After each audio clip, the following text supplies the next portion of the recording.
Hello friends, welcome to Aditya Sharma classes. तो आज हम क्लास 9 हिंदी बुक क्षितिज का पाठ 1 दो बैलों की कथा पढ़ने जा रहे हैं, जिसके लेखक हैं प्रेमचंद। अगर आपको हमारी वीडियोस पसंद आती हैं तो वीडियोस को लाइक करें और नीचे दिए सब्सक्राइब बटन को प्रेस करें और बेल आइकॉन को ऑन कर दें, ताकि आपको हमारी वीडियोस के रेगुलर अपडेट्स मिलते रहें और अपने फ्रेंड्स के साथ शेयर करना ना भूलें। अगर आपने इस चैप्टर का पार्ट 1, 2 और 3 अभी तक नहीं देखा है तो पहले उसे जाके देख लें। उन वीडियोस की लिंक डिस्क्रिप्शन बॉक्स में अवेलेबल है। तो आइए पार्ट शुरू करते हैं। दोनों मित्रों को जीवन में पहली बार ऐसा साबिका पड़ा कि सारा दिन बीत गया और खाने को एक तिनका भी न मिला। साबिका यानी उनकी ज़िंदगी में पहली बार ऐसा आमना सामना सा हुआ कि उनका पूरा दिन निकल गया लेकिन उनको खाने को कुछ भी नहीं मिला। समझ ही में ना आता था यह कैसा स्वामी है। इससे तो गया फिर भी अच्छा था। यहाँ कई भैंसें थीं, कई बकरियाँ, कई घोड़े, कई गधे, पर किसी के सामने चारा ना था। सब ज़मीन पर मुर्दों की तरह पड़े थे। यहाँ पर इन्होंने बताया है कि यहाँ पे कई सारे जानवर थे, जैसे कि भैंस, बकरियाँ, घोड़े, गधे, कई प्रकार के जानवर थे जो कि 4 पैरों के थे, क्योंकि कांजी हाउस में उन्हीं जानवरों को लेते हैं जो 4 पैरों के जानवर हों। कई तो इतने कमज़ोर हो गए थे कि खड़े भी ना हो सकते थे। सारा दिन में दोनों मित्र फाटक की ओर टकटकी लगाए रखते, पर कोई चारा लेकर आता ना दिखाई दिया। तब दोनों ने दीवार की नमकीन मिट्टी चाटनी शुरू की, पर इससे तो क्या तृप्ति होती। अब यहाँ बताते हैं कि जब दोनों बैल देखते हैं कि कोई खाना या चारा कुछ ला ही नहीं रहा है तो दोनों दीवार की मिट्टी चाटने लगते हैं, जो नमकीन के टेस्ट में आती है। और तृप्ति का अर्थ है संतुष्ट। तो क्या कहते हैं, सिर्फ दीवार की मिट्टी चाटने से क्या उनको संतुष्टि होती, उनको तो ढेर सारा भूसा चाहिए होता है खाने के लिए। रात को भी जब कुछ भोजन ना मिला तो हीरा के दिल में विद्रोह की ज्वाला दहक उठी। मोती से बोला, अब तो नहीं रहा जाता मोती। ज्वाला दहक उठी यानी ज्वाला जाग गई, मतलब उसके अंदर का जो गुस्सा था वह बहुत ज़्यादा ओवर हो रहा था। फिर हीरा मोती से बोलता है, अब तो नहीं रहा जाता मोती। मोती ने सिर लटकाए हुए जवाब दिया, मुझे तो मालूम होता है प्राण निकल रहे हैं। हीरा, इतनी जल्द हिम्मत ना हारो भाई, यहाँ से भागने का कोई उपाय निकालना चाहिए। मोती, आओ दीवार तोड़ डालें। हीरा, मुझसे तो अब कुछ नहीं होगा। मोती, बस इसी बूते पर अकड़ते थे। बूते यानी बल पर। तो वो बोल रहे कि मतलब तुम अपने इसी बात पर तो अकड़ते थे। हीरा, सारी अकड़ निकल गई। बाड़े की दीवार कच्ची थी। हीरा मजबूत तो था ही, अपने नुकीले सींग दीवार में गड़ा दिए और ज़ोर मारा तो मिट्टी का एक चिप्पड़ निकल आया। बाड़ा का मतलब है पशुशाला, जहाँ पर पशुओं को रखते हैं। और चिप्पड़ का अर्थ है छोटा सा टुकड़ा। हीरा ने जब अपनी सींगों से मारा दीवार को तो मिट्टी का एक टुकड़ा गिर गया। फिर तो उसका साहस बढ़ा।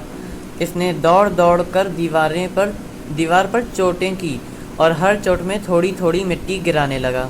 उसी समय कांजी हाउस का चौकीदार लालटेन लेकर जानवरों की हाजिरी लेने आ निकला। हीरा का उजड़पन देखकर उसने उसे कई डंडे रसीद दिए और मोटी सी रस्सी से बांध दिया। अब यहाँ पर इन्होंने बताया है कि जब चौकीदार जब लालटेन लेकर जानवरों की हाजिरी लेने के लिए आया तो उसने देखा कि हीरा जो था उसका जो अखंड होने का भाव था, यानी अखंड यानी जैसे दंड का भय ना हो, उसे देखा तो क्या कहते हैं, उसने उसको कई सारे मतलब डंडों से काफ़ी मारा उसे। मोती ने पड़े पड़े कहा, आखिर मार खाई, क्या मिला? हीरा, अपने बूते भर जोर तो मार दिया। मोती, ऐसा जोर मारना किस काम का कि और बंधन में पड़ गए? हीरा, जोर तो मारता ही जाऊंगा, चाहे कितने ही बंधन पड़ते जाएं। मोती, जान से हाथ धोना पड़ेगा। हीरा, कुछ परवाह नहीं, यूँ भी तो मरना ही है। सोचो, दीवार खुद जाती तो कितनों की जान बच जाती। इतने भाई यहाँ बंद हैं, किसी की देह में जान नहीं, देह यानी शरीर। 2-4 दिन और यही हाल रहा तो सब मर जाएंगे, क्योंकि उनको चारा भूसा कुछ तो दिया नहीं जा रहा था, तो वो भूख से मर जाएंगे। मोती: हाँ, यह बात तो है। अच्छा, तो ला, फिर मैं भी जोर लगाता हूँ। मोती ने भी दीवार में उसी जगह सींग मारा। थोड़ी सी मिट्टी गिरी और फिर उसकी हिम्मत बढ़ी। फिर तो वह दीवार में सींग लगाकर इस तरह जोर करने लगा मानो किसी प्रतिद्वंद्वी से लड़ रहा है। प्रतिद्वंद्वी यानी जैसे युद्ध के मैदान में जो विपक्षी होता है उसे प्रतिद्वंद्वी कहते हैं। आखिर कोई 2 घंटे की जोर आजमाई के बाद दीवार ऊपर से लगभग 1 हाथ गिर गई। उसने दुगनी शक्ति से दूसरा धक्का मारा तो आधी दीवार गिर पड़ी। अब आखिरकार किसी तरह से मोती ने आधी दीवार गिरा दी। फिर दीवार का गिरना था कि अधमरे से पड़े हुए सभी जानवर चेत उठे यानी सारे जानवर अचानक से होश में आ गए। तीनों घोड़ियाँ सरपट भाग निकलीं, फिर बकरियाँ निकलीं, इसके बाद भैंस भी खिसक गईं, पर गधे अभी तक ज्यों के त्यों खड़े थे। हीरा ने पूछा, तुम दोनों क्यों नहीं भाग जाते? एक गधे ने कहा, जो कहीं फिर पकड़ लिए जाएं तो? हीरा: तो क्या हर्ज है, अभी तो भागने का अवसर है। गधा: हमें तो डर लगता है, हम यहीं पड़े रहेंगे। फिर यहाँ पर बताते हैं कि जो गधे होते हैं वो अपनी जगह से नहीं हिलते। वो तो कहते हैं कि अगर हम फिर से पकड़ लिए गए तो क्या होगा, तो क्या होगा, तो फिर इस वजह से वो नहीं भागते हैं। आधी रात से ऊपर जा चुकी थी। दोनों गधे अभी तक खड़े सोच रहे थे कि भागें या ना भागें, और मोती अपने मित्र की रस्सी तोड़ने में लगा हुआ था। जब वह हार गया तो हीरा ने कहा, तुम जाओ, मुझे यहीं पड़ा रहने दो, शायद कहीं भेंट हो जाए यानी कांजी हाउस के जो हेड होते हैं वो जब इस बैल को बेचेंगे तो जो खरीदेगा उनको किसी ना किसी तरह में तो यूज़ करेगा ही। जैसे अगर उसका मांस यूज़ किया, उसकी खाल इस्तेमाल की, उसकी हड्डियां भी काम में आएंगी। तो इस हिसाब से भेंट का बता रहे हैं वो। मोती ने आँखों में आंसू लेकर कहा, तुम मुझे इतना स्वार्थी समझते हो हीरा? हम और तुम इतने दिनों से एक साथ रहे हैं, आज तुम विपत्ति में पड़ गए तो मैं तुम्हें छोड़कर अलग हो जाऊं? हीरा ने कहा, बहुत मार पड़ेगी, लोग समझ जाएंगे यह तुम्हारी शरारत है। मोती गर्व से बोला, जिस अपराध के लिए तुम्हारे गले में बंधन पड़ा उसके लिए अगर मुझे मार भी पड़े तो क्या चिंता। इतना तो हो ही गया है कि 9-10 प्राणियों की जान बच गई, वे सब तो आशीर्वाद देंगे। यह कहते हुए मोती ने दोनों गधों को सींगों से मार मार कर बाड़े के बाहर निकाला और तब अपने बंधु के पास आकर सो गया। बाड़ा यानी पशुशाला। भोर होते ही मुंशी और चौकीदार तथा अन्य कर्मचारियों में कैसी खलबली मची, इसके लिखने की ज़रूरत नहीं।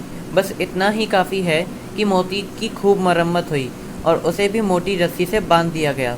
भोर होते ही यानी सुबह होते ही जब मुंशी, चौकीदार और कर्मचारी आए तो सब परेशान से हो गए कि सारे जानवर कहाँ गए। तो जब उन्होंने देखा कि हीरा तो बंधा हुआ है और मोती खुला पड़ा है तो वो समझ गए कि ये सारी काम मोती ने किया। तो यहाँ पे ख़त्म होता है 2 बैलों की कथा का पार्ट 4। अगली वीडियो में हम पढ़ेंगे इसी पाठ का पार्ट 5, जिसमें बताया जाएगा कि वे दोनों बैल किस तरह कांजी हाउस से निकले और कैसे अपने मालिक झूरे से मिले। अगर आपको हमारी वीडियोस पसंद आती हैं तो वीडियोस को लाइक करें और नीचे दिए सब्सक्राइब बटन को प्रेस करें और बेल आइकॉन को ऑन कर दें ताकि आपको हमारी वीडियोस के रेगुलर अपडेट्स मिलते रहें, और अपने फ्रेंड्स के साथ शेयर करना ना भूलें।